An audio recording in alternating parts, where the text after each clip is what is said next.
there! This video is an instructional video and hopefully an inspirational video showing you how to use this beautiful stamp. It is at the Fairytale Cottage from the Forest of Shadows, and we're going to be aiming to recreate this amazing piece of artwork. Let's get our stamps out.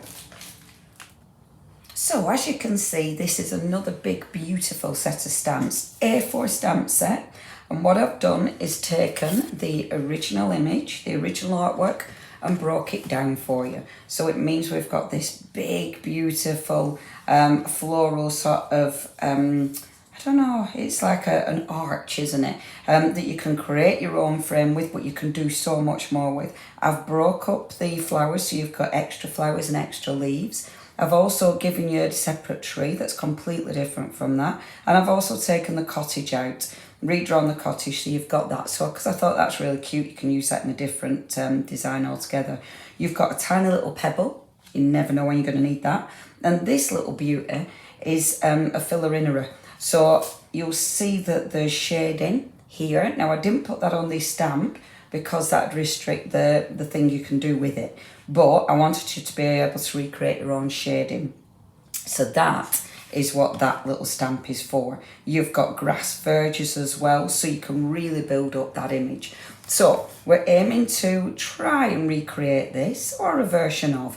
We're going to start with this big stamp, and that needs to be as far up my paper as possible, because I know the raw stamp is going to be lower on the image. So I'm hoping that this will fit on my fantastic block. So it's going to curve around there slightly like so. Okay, I'm using this as my reference guide, so I know at least where I'm aiming. The thing is with these, if it's not 100% right, it doesn't matter. And that's the wonderful thing about it. You know, we're stamping, and stamping you can get away with so much. Now, I'm using my VersaFine Clair. This has been re-inked. It says old and dry. It's old but re-inked, so I'm hoping it sees us through the demo because since I re-inked it, I have used it quite a lot.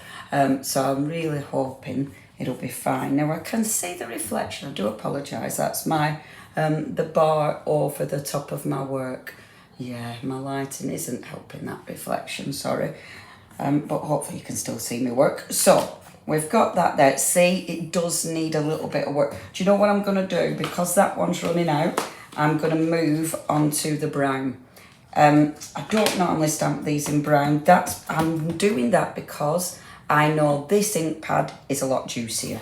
So because my black is running out, yeah, I was doing loads of stamping yesterday. So all that effort I went to of re-inking my stamp was absolutely in vain. Let's put that there so you don't see the reflection. Okay, so because that brown one is nice and juicy, look, boom, we've got a gorgeous strong image now, haven't we? So that's your first stamp.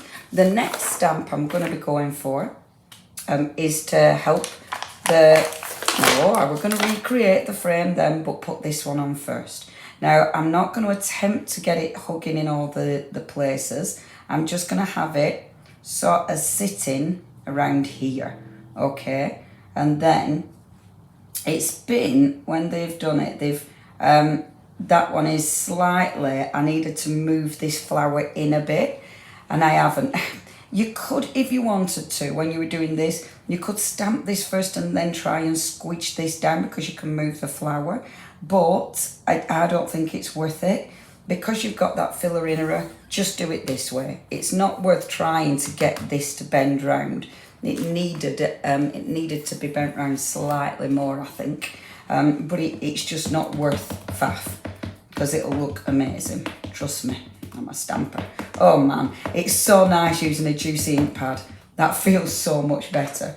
It's VersaFine Clair. The one I'm using currently is the Fallen Leaves, which is perfect because we're going through the forest with amongst all the trees. So there's going to be some fallen leaves there, isn't there? Now, this is a really stampy stamp. It's got a lot of photopolymer going on there. So I'm really making sure all that ink is going to be transferred. Boom, perfect. Isn't that just such a nice stamp? Love, love, love it. You see what I was saying about it doesn't matter if things aren't lined up proper, because we're sorting all that out in a second. Now, the next stamp is this little beauty. And you'll see it's been designed, so that little bit there, I'm going to sit it in there, but the rest of it is just going to sort of curve down. I'm going to have it just curving down like so. And it's just at the bottom of my paper.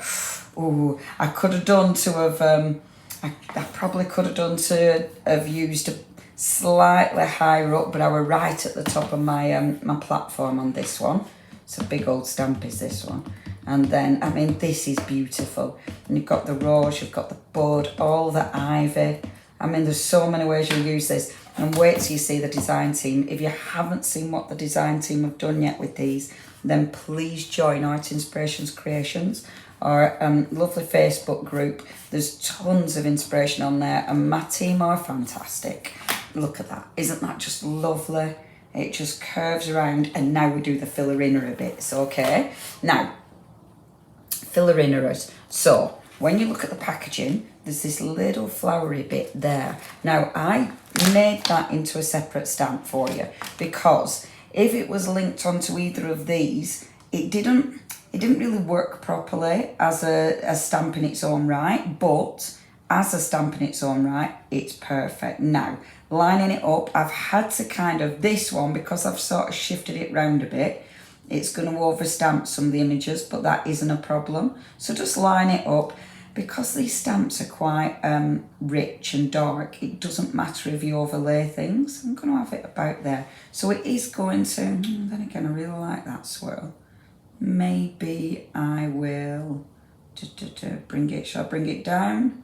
No, I'll put it there, because I like that little curve there. And that, stop faffing. There, I'm happy with that, okay? So, it does overlap, and in the image you'll see it overlap a little bit as well. But as I said, because of the stamps being solid, it doesn't really matter. And the lovely thing is, because we are creating vines and things, and everything entwines, it looks right. Do you know what I mean? It just looks like it should all be entwined and beautiful. And it just fills in that lovely little space at the bottom. I love how it comes together. I just think it's so cool. You've got extra stamps. I mean, on here with extra flowers and things. So if you do want to make it even bigger or add extra bits, you've got that option. Now, as you can see, there's a line coming down here.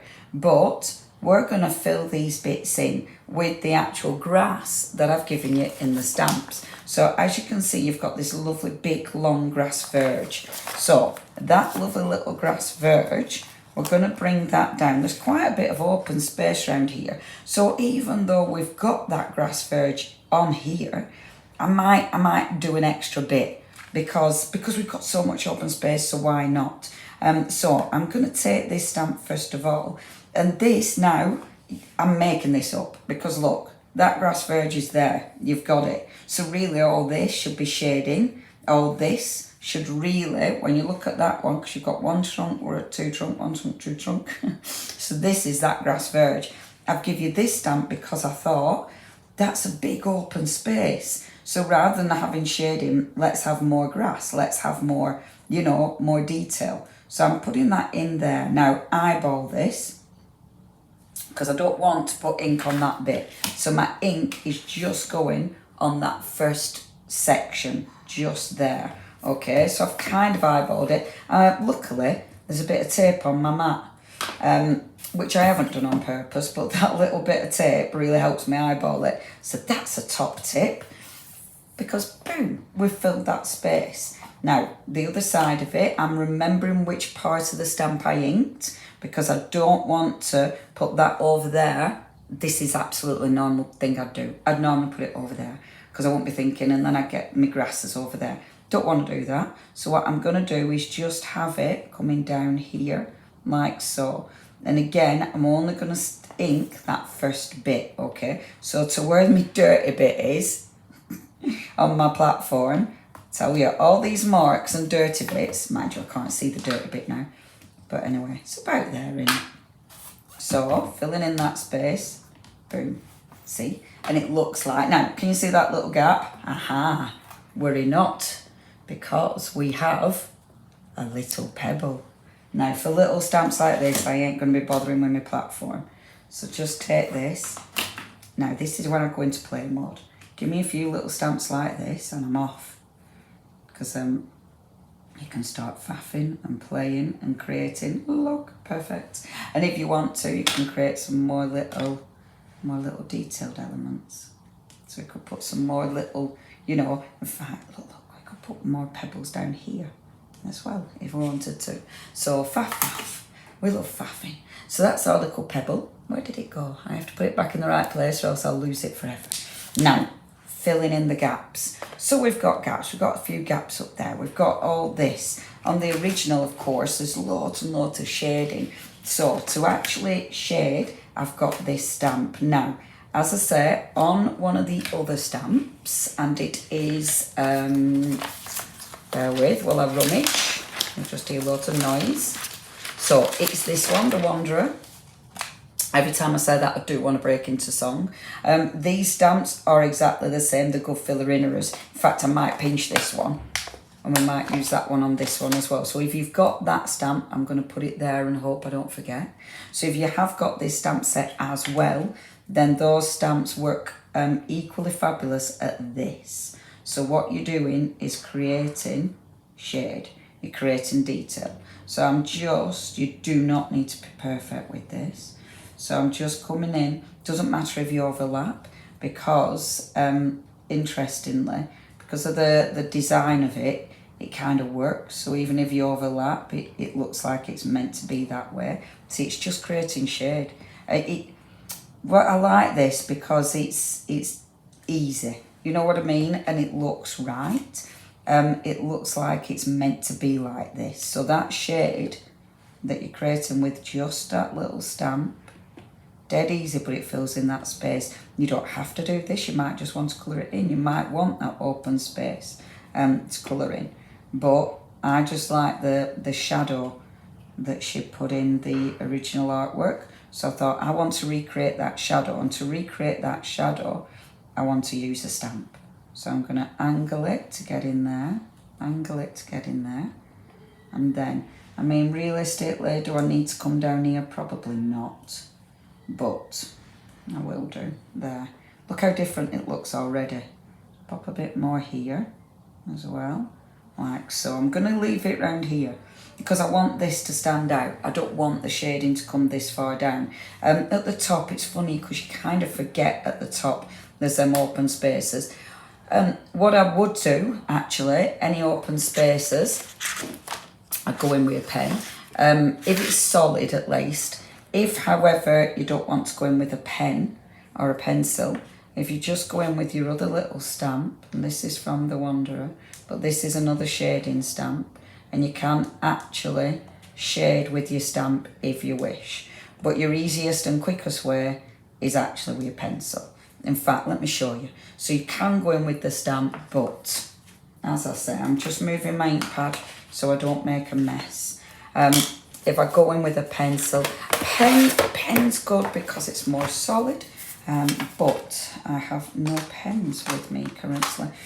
So I'm gonna just take a dark pencil. This is actually black, but the dark brown would work. But as soon as you start putting this extra shading in, look, you can't tell, and it just merges in like so. Put a bit of brown there as well, just to, oh, that's nicer. Just to complement the ink pad. There we go. I'm not going to get too carried away because I can see that I am going to do. I always do this. I always say I'm not going to get too carried away and then absolutely do exactly that. And just be careful. You don't want to blot out your image, but see, and perfect. So it doesn't. If it isn't 100%, please don't panic, because that is really easy to do. And to be fair, you don't need to do this. I am getting a little bit carried away because once I've got pencils in my hand or pens in my hand, I find it very difficult to put them back down again. I get a little bit obsessed, but I just want to show you how good it looked. The pencils I'm using, they are very nice quality actually. I think you'll find these on the Clarity website, the Faber-Castell ones, and they are, I mean, they're a bit nicer, these. Whoops, daisy. They smell divine, but it just gives you that really rich, and I'm just layering, because it gives me that really rich colour, like so. Okay, I'm really happy with that. Just have a look at that. So that's our gorgeous Fairytale Cottage. And you can see, isn't that magnificent? Look at all the layers. Look at how perfect that's illuminated with the moon. I hope you love your stamps. Please have a look at our other videos for different inspiration from Art Inspirations. Thank you.